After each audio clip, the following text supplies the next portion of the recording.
जय हिंद आप सभी को। स्वागत है आप सभी का आपके अपने यूट्यूब चैनल स्टडी सेंटर पर। आज का हमारा टॉपिक रहेगा प्रेसिडेंट यानी कि राष्ट्रपति। हम इस राष्ट्रपति के टॉपिक को दो क्लासों में कवर करेंगे।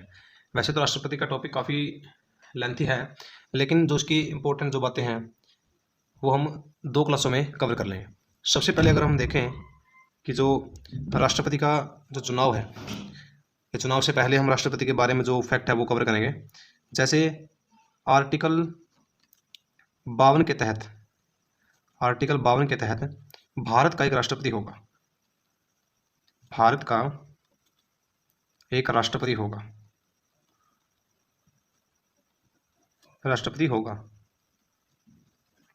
उसके बाद आर्टिकल 53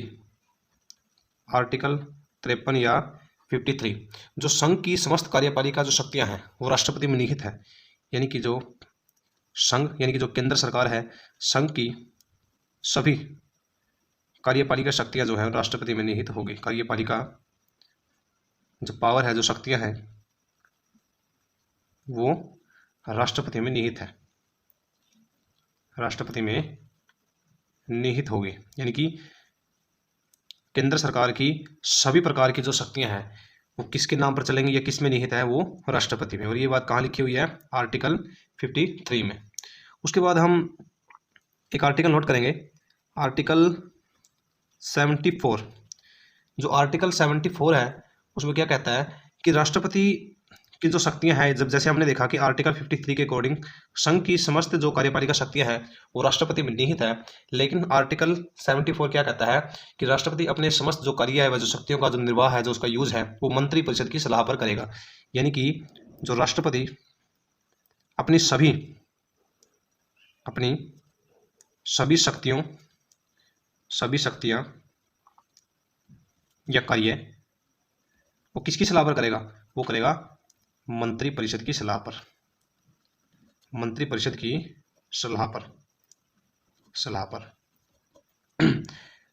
आर्टिकल 52 भारत का एक राष्ट्रपति होगा। आर्टिकल 53 संघ की सभी कार्यपालिका शक्तियां राष्ट्रपति में निहित होगी। उसके बाद आर्टिकल 74 जो शक्तियां राष्ट्रपति में निहित है उन सभी शक्तियों का जो यूज है या फिर जो सारे राष्ट्रपति के कार्य है वो किसकी सलाह पर करेगा? राष्ट्रपति मंत्रिपरिषद की सलाह पर। और ये मंत्रिपरिषद, वैसे तो ये हम इसको अलग टॉपिक में कवर करेंगे, लेकिन आपको बता देता हूँ कि पीएम प्लस उसके मंत्री, जो कैबिनेट मंत्री वगैरह होते हैं, उन सभी से मिलकर बनती है मंत्रिपरिषद। क्या बनती है? मंत्रिपरिषद। उसके बाद हम देखते हैं कि राष्ट्रपति का चुनाव, इलेक्शन ऑफ प्रेसिडेंट। इसके बाद हम देखें चुनाव हम क्या क्या बातें कवर करेंगे। जैसे अगर हम चुनाव को सिस्टमेटिकली तरीके से देखें तो सबसे पहले राष्ट्रपति के चुनाव में जो व्यक्ति, जो कैंडिडेट होता है, उसकी क्या क्या योग्यताएं होनी चाहिए, उसका निर्वाचन मंडल क्या है, उसके बाद उसकी चुनाव प्रक्रिया। अगर हम योग्यता में देखें कि राष्ट्रपति का चुनाव लड़ने के लिए किसी व्यक्ति की क्या क्या योग्यताएं होनी चाहिए, सबसे पहले वो भारत का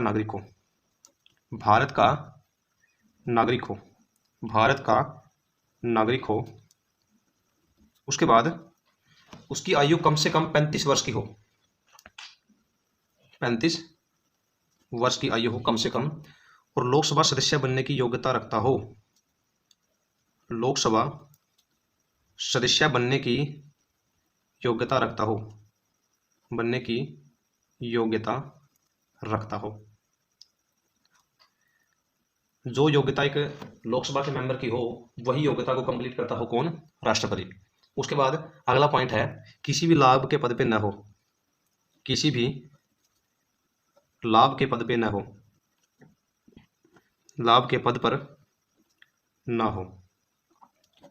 आप एक बात को नोट करेंगे कि ये लाभ का पद होता क्या है। आप हर जगह देखेंगे कि किसी भी इलेक्शन को लड़ने के लिए जो उम्मीदवार है उसकी जो योग्यता में एक पॉइंट लिखा होता है कि वो किसी भी लाभ के पद पर ना हो।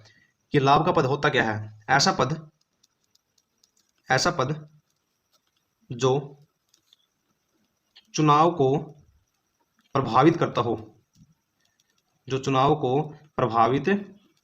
हो।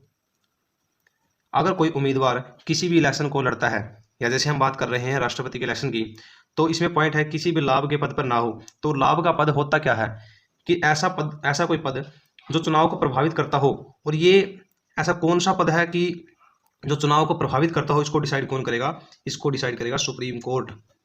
सुप्रीम कोर्ट ऑफ इंडिया जो हमारा सर्वोच्च न्यायालय है, वो डिसाइड करेगा कि ऐसे कौन कौन से पद हैं जो किसी उम्मीदवार के लाभ के पद के माने जाते हैं। उसके बाद हम अगला पॉइंट देखें। जब कोई व्यक्ति इलेक्शन लड़ता है राष्ट्रपति का, जब कोई व्यक्ति राष्ट्रपति का चुनाव लड़ता है, तो उस राष्ट्रपति के चुनाव की सबसे पहले प्रक्रिया कहाँ से शुरू होगी? जब कोई व्यक्ति इन योग्यताओं को कंप्लीट करता हो, उसके बाद वो क्या करेगा कि कोई भी 50 सदस्य इसके नाम को प्रस्तावित करें, इसके नाम को प्रस्तावित करें।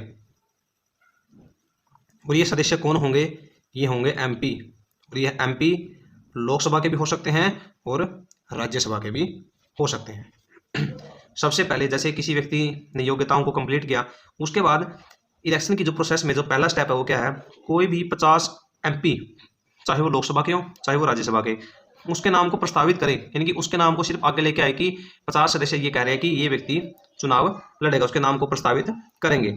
उसके बाद अगला पॉइंट क्या होगा कि आगे जो 50 सदस्य है इसके नाम का समर्थन करें।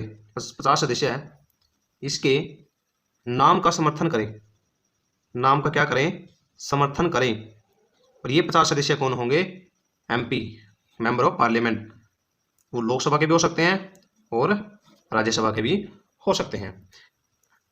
ये योग्यताएं कंप्लीट होने के बाद 50 सदस्य नाम को प्रस्तावित करेंगे और 50 सदस्य क्या करेंगे? नाम का समर्थन करेंगे। उसके बाद राष्ट्रपति क्या करेगा? जो उम्मीदवार है जो राष्ट्रपति पद के लिए, वो क्या करेगा? अपना इलेक्शन फॉर्म फिल करेगा। उसके बाद जो राष्ट्रपति का निर्वाचन मंडल है और राष्ट्रपति के चुनाव की जो प्रक्रिया है वो हम देखेंगे अपनी नेक्स्ट क्लास में। तो दोस्तों आज हमने क्या क्या टॉपिक कवर किए कि सबसे पहले जो बेसिक बातें हैं राष्ट्रपति के बारे में वो कवर की। उसके बाद चुनाव लड़ने के लिए जो योग्यताएं हैं वो क्या होती हैं, और योग्यताओं को कंप्लीट करने के बाद स्टेप बाय स्टेप वो क्या करता है। अब हमने यहाँ इलेक्शन लड़ने के लिए जो राष्ट्रपति उम्मीदवार है उसका फॉर्म फिल कर दिया है, और फॉर्म के आगे की जो कार्यवाही है वो क्या होगी, निर्वाचन मंडल क्या होगा, चुनाव प्रक्रिया क्या होगी, वो हम देखेंगे अपनी नेक्स्ट क्लास में। तो बने रहिए हमारे साथ दोस्तों। जय हिंद, जय भारत।